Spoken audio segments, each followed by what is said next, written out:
Any summer holidays kannu call GT Holidays ku pannu South India's #1 travel brand. Periyar Maniamma Institute of Science and Technology, Tanjavur. Choose who you want to be. Beauty 90. இதயம் இதையே விரும்பும் beauty என் nightie. கண்கள் ஏதோ நம்மளும் இப்படி டிவில வரமாட்டோமா? ஆனா மலேசியால இருந்து அங்க போறதே நிறைய பேர் சொல்லுவாங்க அது ரொம்ப ரொம்ப கஷ்டம். சரி ட்ரை பண்ணா என்ன ஆக போகுது, ட்ரை பண்ணுவோமே. காற்றுள்ள போதே தூற்றிக்கொள் அப்படின்னு ஒரு பழமொழி இருக்குல்ல. உங்களுக்கு ஒண்ணு தெரியுமா, நம்ம மலேசியா இங்க வரும்போது யாருமே என் கூட வரல. எங்க அம்மாவே சொன்னாங்க நீயே தனியா போன்னு சொல்லிட்டாங்க. ஐயோ அது வேற லெவல்ல இருந்துச்சு.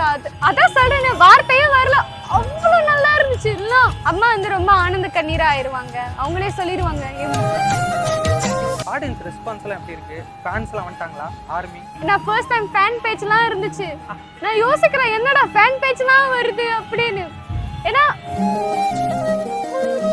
மெய் வருத்தம் பாரார் பசி நோக்கார் கண் துஞ்சார் எவ்வவர் தீமை மேற்கொள்ளார் செவ்வி அருமையும் பாரார் அவ மதிப்பும் கொள்ளார் கருமமே கண்ணாடினார். எனக்கு சின்ன வயசுலேருந்து இந்த ஆட்டிசம் இருக்கு, நான் அது மேடையில் சொல்லியிருக்கேன். ஸோ ஆட்டிசம் வந்து நெஞ்சம்தானே பாட வருந்தோட அவ்வளோதான். கடைசியில் அவ்வளோதான் சொல்றது கூட அவ்வளோ கியூட்டாக தான் இருக்கு. மறைஞ்சா நான் என்ன செய்வேன் பிள்ளை. வணக்கம் அருள். வணக்கம். எப்படி இருக்கீங்க? நான் சிறப்பா இருக்கேன், நீங்க? நானும் நல்லா இருக்கேன். உங்களோட தமிழ் ரொம்ப கியூட்டா இருக்கு. ரொம்ப நன்றி. எப்படி சரிகமபாக்குள்ள வந்தீங்க? இன்ஸ்டாகிராம் மூலியமா ரீல்ஸ்லாம் பார்த்தேன். ஆடிஷனுக்கு இங்க இருக்கு மலேசியா சிங்கப்பூர்லன்னு. அப்போ என் ஃப்ரெண்டு தான் ஆக்சுவலி அனுப்புனாங்க. அது மூலியமா தான் எனக்கு தெரிய வந்தது. என் ஃப்ரெண்டு பேரு கார்த்திக், அப்புறம் என்னோட அக்கா கீர்த்தனா மற்றும் அண்ணா தரணிதரன், அவங்க இருவரும் வந்து எனக்கு அனுப்புனாங்க நீ ஜாயின் பண்ணு நல்லா இருக்கும்னு. ஸோ ஜாயின் பண்ணேன். ஆடிஷன்ஸில் வந்து அட் ஃபர்ஸ்ட் எல்லாமே டீட்டெயில்ஸ்லாம் அனுப்ப சொன்னாங்க, அனுப்புனேன். அப்புறம் அதெல்லாம் முடிச்சுட்டு கடைசியில் பார்த்தா செகண்ட் ரவுண்ட் வந்து ஃபேஸ் டு ஃபேஸாக வந்து ஒரு இடத்துல கூப்பிட சொன்னாங்க கேஎல்ல. ஸோ அங்கே போனேன். அப்புறம் அங்கே நிறைய பேர் இருந்தாங்க, 200+ மேலே பீப்புளெலாம் வந்திருந்தாங்க. பாடினேன். அப்புறம் அப்படியே போயிட்டேன். கடைசியில் வந்து மெசேஜ் வருது நீங்கள் மெகா ஆடிஷன் சென்னையில் வந்து பாடுறதுக்கு செலக்டட் ஆகிட்டீங்கன்னு. அப்புறம் அங்கே பார்க்குற 50 பேர் இருந்தாங்க. அப்போயும் நான் அதே தான், எந்த ஒரு எக்ஸ்பெக்டேஷனும் வைக்கக்கூடாது அந்த மாதிரி ஒரு மைண்ட் செட்டில் தான் இருந்தேன். பீப்புளை ஹாப்பி ஆக்கணும், அதுவும் இன்னொரு விஷயம். ஸோ அந்த மாதிரி உள்ள மைண்ட் செட்லேயே இருக்கும்போது பார்க்குறேன் வந்துட்டேன். அது எனக்கு ஷாக்கிங்காக இருக்குது. அதை பற்றி சொல்லணும்னா எனக்கு அது எப்படி நான் வார்த்தையால் சொல்கிறதுன்னு தெரியல. அவ்வளோ அந்த ஃபீலிங் வந்து அவ்வளோ நிறைய ஸ்பெஷலானது. இதற்கு ஒரு கனவு இருந்திருக்கும்ல, இப்போ நம்மளும் இந்த மாதிரியாக பாடணும், இவ்வளோ பெரிய ஸ்டேஜில் போய் பாடணும் அப்படின்ற அந்த கனவு எங்கே ஆரம்பமாச்சு? நிறையா தோணியிருக்கு, நம்மளும் இப்படி டிவியில் வரமாட்டோமா அப்படின்னு. ஆனால் மலேசியாலேருந்து அங்கே போகிறதே நிறைய பேர் சொல்லுவாங்க அது ரொம்ப ரொம்ப கஷ்டம், உன்னால் முடியாது அப்படிலாம் பேசியிருக்காங்க. ஆனால் சரி ட்ரை பண்ணா என்ன ஆக போகுது, ட்ரை பண்ணுவோமே, வாய்ப்பு இருந்தா காற்றுள்ள போதே தூற்றிக்கொள் அப்படின்னு ஒரு பழமொழி இருக்குல்ல. ஸோ அந்த மாதிரி சரி ட்ரை பண்ணலாம், கடைசியில் கிடச்சிது. ஸோ அது நிறைய விஷயங்கள் டெம்ப்ளேட்டாக சொல்லுவாங்க. ஒரு பொண்ணு இங்கேருந்து எப்படி அங்கே போகிறது, போனால் எப்படி யார் சப்போர்ட்டாக இருக்கிறது அப்படின்ற மாதிரியான விஷயங்கள் நிறைய பேர் சொல்லுவாங்க. அம்மா அப்பா என்ன சொன்னாங்க ஃபர்ஸ்ட், அங்கே போகணுமா அப்படின்ற மாதிரிலாம் கேட்டாங்களா இல்லை சப்போர்ட் பண்ணாங்களா? உங்களுக்கு ஒன்று தெரியுமா, நம்ம மலேசியா இங்கே வரும்போது யாருமே என் கூட வரல. எங்கள் அம்மாவே சொன்னாங்க நீயே தனியாக போகணும்னு சொல்லிட்டாங்க.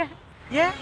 ஏன்னா அம்மாவுக்கு தெரியும் என் மேலே அவங்களுக்கு நம்பிக்கை இருக்கா, அப்பாவும் சரி 2 பேருக்குமே என் மேலே நம்பிக்கை இருக்கு.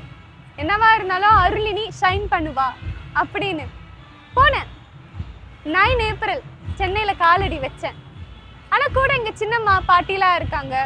ஆனால் அதே சமயத்தில் ஹோம் சிக் அது இருக்கதான் செய்யும். ஆனால் நான் இங்கே வந்து நோக்கம் என்னன்னா சரிகமப்பாவில் வந்து வெற்றியோ தோல்வியோ அதை பற்றி எனக்கு கவலை இல்லை. நான் வந்து பிள்ளைங்களுக்கு வந்து ஒரு முன்னுதாரணமாக இருக்கணும், அதுக்காக தான் என்னோட இலக்கை தான் நான் வந்து யோசிச்சுக்கிட்டு நான் அப்படியே ஸ்ட்ராங்காக ஸ்டெடியாக இருக்கேன். இப்போது இங்கே வந்ததுக்கப்புறம் உங்களுக்கு ஒரு விஷயம் இருந்திருக்கும்ல, அந்த ஸ்டேஜை போய் செட்டில் ஃபஸ்ட் டைம் பார்க்கும்போது, அந்த மெகா ஆடிஷன்லாம் முடிஞ்சு அதை செலக்ட் ஆனதுக்கப்புறம் போய் பார்க்கும்போது அது எப்படி இருந்தது அந்த செட்டெல்லாம் பார்க்கும்போது? ஐயோ அது வேற லெவலில் இருந்துச்சு. அதான் சொல்கிறேன், வார்த்தையே வரல, அவ்வளோ நல்லா இருந்துச்சு. இல்லை ஃபர்ஸ்ட் டைம் வரும்போது இந்த அன்பே அன்பே கொள்ளாதே சட்டு மாதிரியே இருந்துச்சு. நான் யோசிச்சேன் இது அன்பே அன்பே கொள்ளாதே மியூசிக் வீடியோ உள்ள செட் ஆச்சு, இல்லைடா இது சரிகமப்பா செட்டுன்னு என் ஃப்ரெண்டு சொல்கிறாங்க. அவ்வளோ நல்லா இருந்துச்சு. இருந்துச்சு. ஜட்ஜஸும் சரி எல்லாரும் அப்படியே வைப்ரண்ட்டாக ஹாப்பியாக இருந்தது. பாடும்போது ஐ மீன் ஃபர்ஸ்ட் டைம் அந்த ஸ்டேஜில் ஏறி பாடும்போது அத்தனை கேமரா இருந்திருக்கும். ஜட்ஜஸ் நீங்கள் பார்த்து வளர்ந்த அந்த சிங்கர்ஸ் ஜட்ஜஸாக வந்து உட்காந்துருப்பாங்க, அவ்வளோ கோ கண்டஸ்டன்ஸ் உட்காந்துருப்பாங்க. எந்த அளவுக்கு பயமாக ப்ரெஷராக ஏதாவது ஃபீல் பண்ணீங்களா? ரொம்ப ப்ரெஷராக திக்குனீங்களா பாடும்போது? அந்த பயம்லாம் இல்லை, நல்லா இருந்துச்சு. ஓகே. வீட்டில் என்ன சொன்னாங்க? இங்கே இருக்க நீங்கள் பெர்ஃபார்மன்ஸஸ்லாம் பார்த்துட்டு வீட்டில் என்ன சொன்னாங்க? அம்மா வந்து ரொம்ப ஆனந்த கண்ணீராக ஆயிடுவாங்க. அவங்களே சொல்லிடுவாங்க, இவ்வளோலாம் தாங்கிட்டு நீ எப்படி நீ அங்கே போய் தனியாக இருந்து எப்படி இந்த மாதிரிலாம் பண்ணுற அப்படிலாம் கேட்பாங்க. நிறைய விஷயம் அப்பா கூட சொல்லுவார், வேற லெவலில் பாடுறாமா அப்படின்னு அப்பா சொல்லுவார். இப்போ கோ கண்டஸ்டன்ஸ் இருக்காங்கல்ல சுற்றி இருக்கவங்க, அவங்களெல்லாம் பார்க்கும்போது உங்களுக்கு என்ன தோணும்? ஆஹா ரொம்ப காம்படிஷனாக இருக்குமோ அப்படின்ற மாதிரிலாம் நீங்கள் நினச்சிருக்கீங்களா என்னைக்காது? நாம் மற்றவங்களை பற்றி நம்ம காம்பீட் பண்ணோன்னா நமக்கு எங்கே ஒத்து இருக்கு? அதுதானே. ஏன்னா நாம யாராலும் நம்மள மாதிரி ஆக முடியாது. இப்போ நானும் உங்களை மாதிரி ஆக முடியாதுல்ல. ஸோ எல்லாருக்கும் அந்த யூனிக்னஸ் இருக்கு. நான் காம்படிஷனாக நான் யோசிக்கல, பட் எனக்கு இன்ஸ்பயர்டாக இருந்துச்சு. எல்லாரும் செம்மையாக பாடுறாங்க, எல்லாரும் சூப்பராக பெர்ஃபார்ம் பண்ணுறாங்க. எல்லாருக்கிட்ட நான் நிறையா லேர்ன் பண்ணேன், நிறைய விஷயங்கள் அவங்களும் கற்று தருவாங்க. ஸோ ஆக மொத்தத்தில் அவங்களோட யூனிக்னஸ் தான் இன்னும் அழகாக்குதுன்னு நான் சொல்லுவேன். இப்போ இங்கே வந்ததுக்கப்புறம் இங்கே நீங்கள் பாடும்போது சோஷியல் மீடியாவாக இருக்கட்டும், இப்போ இங்கே நேரில் இந்த ஸ்டேஜில் பாடும்போது ஆடியன்ஸ் ரெஸ்பான்ஸ்லாம் எப்படி இருக்குது? ஃபேன்ஸ்லாம் வந்துட்டாங்களா? ஆர்மி? ஆமாம், நான் பார்க்குறேன். நான் ஃபர்ஸ்ட் டைம் ஃபேன் பேஜ்லாம் இருந்துச்சு. நான் யோசிக்கிறேன் என்னடா ஃபேன் பேஜ்லாம் வருது அப்படின்னு. ஏன்னா லைக் ஐ செட், என்னோட இன்டென்ஷன் என்னென்னா மக்களை சந்தோஷமாக்கணும். அவங்களும் அது சேர்ந்து பாட்டோடு பாட்டா அப்படியே நல்ல ஒரு வைப் இருக்கணும், அவ்வளோதான். மற்றபடி இப்படி இருக்கணும் அதெல்லாம் இன்டென்ஷனே இருக்கவே கூடாது. ஏன்னா இசைன்னு நம்ம இருந்துட்டோன்னா மக்களை வந்து நம்ம சந்தோஷமாக்கணும், அவங்களுக்கு நம்ம ஃபீல் கொடுக்கணும், அவ்வளோதான். இப்போ உங்ககிட்ட பேசுறது ஒரு கவுன்சிலிங் போகிற மாதிரி இருக்கு. அந்த அளவுக்கு மெச்சூர்டாக பேசிட்டு இருக்கீங்க. எங்கேருந்து இது வந்ததுன்னு நீங்கள் நினைக்கிறீங்க? உங்களுக்கு நான் கடந்து வந்த வாழ்க்கையிலேருந்து வந்திருக்கலாம். ஏன்னா நாம் அது எப்படி சொல்கிறது, அது எல்லாருக்கிட்டையும் இருக்குது, ஈவன் உங்ககிட்டயும் இருக்குதான். அது என்னன்னா நம்ம வாழ்க்கையில் நிறைய தடைகளை நம்ம கடந்து போகும்போது தான் நம்ம அதுலேருந்து ஒரு படிப்பினை எடுத்துக்குவோம்ல, அதே மாதிரி தான். அதுலேருந்து நம்ம லேர்ன் பண்ணுறோம், நம்ம இம்ப்ரூவ் பண்ணுறோம், அப்கிரேட் பண்ணுறோம், அவ்வளோதான். கடந்து வந்த வாழ்க்கை அப்படின்ற மாதிரி சொன்னீங்கல்ல, இந்த விஷயம்தான் நான் சாதிக்கிறதுக்கும் துடிப்பாக ஒரு விஷயத்தை வச்சுட்டு இவ்வளோ அந்த வில் பவர் வச்சுட்டு போகிறதுக்கும் காரணம் அப்படின்னு ஏதாவது ஒரு விஷயத்த சொல்ல முடியுமா? எனக்கு இந்த நேரத்தில் ஒரு செய்யுள் தான் ஞாபகம் வருது. நீட்டாக இருக்கும், ஆனால் கேட்டுக்கோங்க. பரவாயில்ல, சொல்லுங்கள்.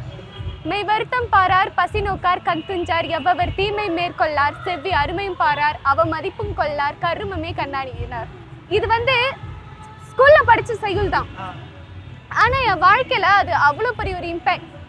அதாவது இது எல்லாருக்கும் அப்ளை பண்ணலாம். அதாவது என்னென்னா, வாழ்க்கையில் நம்ம நிறையா வெற்றி பெறணும்னா, நம்ம ஒரு இலக்கை அடையணும்னா நிச்சயமாக இப்படி தடைகள்லாம் இருக்கதா செய்யும்.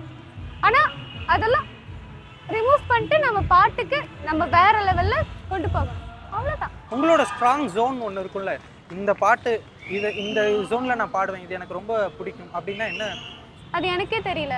உங்களுக்கே தெரியலையா? ஆமாம், எனக்கே தெரியல. ஆனால் பாட்டு கிடைச்சா சூப்பர். என்ன ஃபோக்காக இருந்தாலும் சரி, என்ன விஷயமா இருந்தாலும் நீங்கள் பாடிடுவீங்க. ஓகே, இப்போ எங்களுக்காக எக்ஸ்க்ளூசிவாக ஏதாவது ஒரு பாட்டு, ஏதாவது ஒரு பாட்டா? உங்களுக்கு ஃபேவரட்டான பாட்டுன்னு கூட சொல்லலாம். என்னோட பிடிச்ச பாட்டா? கண்கள் ஏதோ தேட களவாட நெஞ்சம் தானே பாட பருந்தோட ஆடி ஒவ்வொரு பொழுதோ போன அப்படி நான் ரசிச்ச உயிர் கொள்ளது ஓனனப்ப கண்மணியே. ஓ ஒரு 1000 வானவில்லை ஓம் பூவிழி காட்டுதே, அத சட்டன்னு நீ மறைஞ்சா நான் என்ன செய்வேன் பிள்ளை. கண்கள் ஏதோ தேட அளவாட நெஞ்சம் தானே பாட பருந்தோட, அவ்வளோதான். கடைசியில் அவ்வளோதான் சொல்கிறது கூட அவ்வளோ க்யூட்டாக தான் இருக்குது. இப்போது உங்களோட ஜேர்னி எங்கே போகணும், என்னவா ஆகணும் அப்படின்னு உங்களுக்கு ஆசை? எங்கே போனாலும் எனக்கு ஒரு எய்ம் இருக்குது. அது என்னென்னா, நான் வந்து எனக்கு சின்ன வயசுலேருந்து இந்த ஆட்டிசம் இருக்குது, நான் அது மேடையில் சொல்லியிருக்கேன். ஸோ ஆட்டிசம் வந்து நான் என்ன மாதிரியே இருக்கிற நிறைய பிள்ளைங்களுக்கும் அது இருக்குது. ஸோ அந்த பிள்ளைங்களுக்கு நான் ஒரு முன்னுதாரணமாக இருக்கணும்னு ஆசைப்படுறேன். நிறைய விஷயங்கள்ல அவங்களுக்கு உதவி செய்யணும்னு ஆசைப்படுறேன். அவ்வளோதான் என்னோட பெரிய இலக்கு. கண்டிப்பா அந்த இலக்கை நீங்க அடையணும் அப்படின்னு சொல்லிட்டு சினி உலகம் சார்பாக வாழ்த்துக்கள். ரொம்ப நன்றி, ரொம்ப நன்றி. இனி சம்மர் ஹாலிடேஸ் கண்ணு கால் GT ஹாலிடேஸ்க்கு பண்ணு. South India's #1 travel brand. Periyar Maniamma Institute of Science and Technology, Tanjavur. Choose who you want to be. இதயம் இதையே விரும்பும் பியூட்டி என் நைட்டி.